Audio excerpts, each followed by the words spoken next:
Question 14 involves reviewing some factorisation skills. Some will be by inspection, some will be recognising grouping, some will be recognising difference of two squares, or maybe even perfect squares as a way around. Now in 14a, you've got x squared plus 7x minus 60. Now with 60 or negative 60, I should say, there are a few possible factors. I'm going to try 12 and a 5 as my two factors. I'll play around with those. 12 there, 5 there. Now clearly to get the negative 60, I've got negative 5 times positive 12 or vice versa. Now the positives win out, so it's going to be x plus 12 take times x minus 5. Now in the second question, I've only got a term in a squared. I don't have an a term, so it's hinting as a perfect square. Difference of two squares, I should say.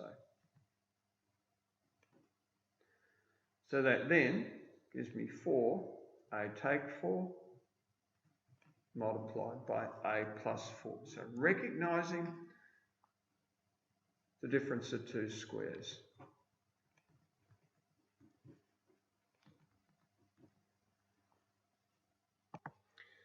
C will involve some common factors and grouping. Now 1 plus C is giving me a bit of a hint. I can kind of see it hidden in the first two terms. So if I take out 2b as a common factor,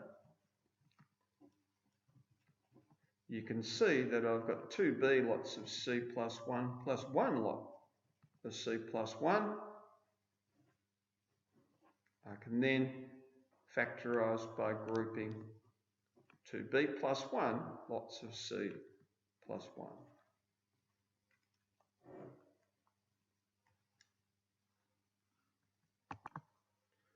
And number 15 also involves factorisation by inspection.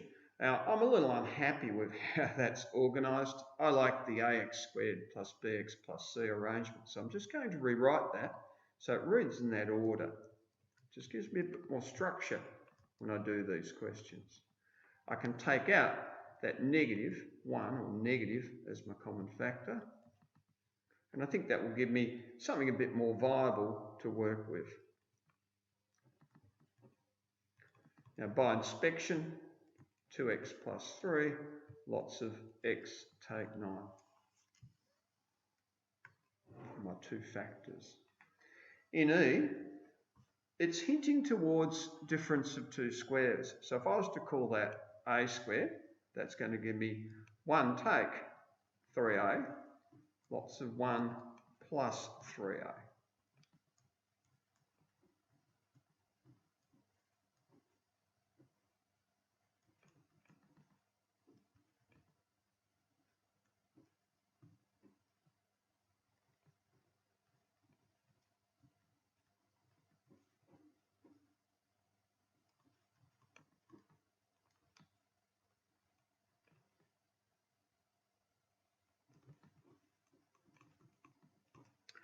And 3m minus 2, lots of 4 take m as my answer.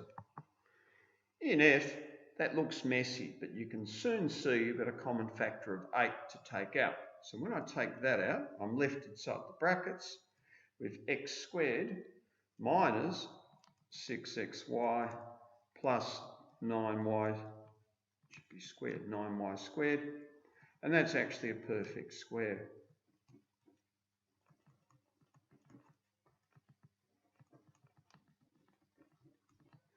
Now please make sure that you're able to do these types of questions pretty fluently.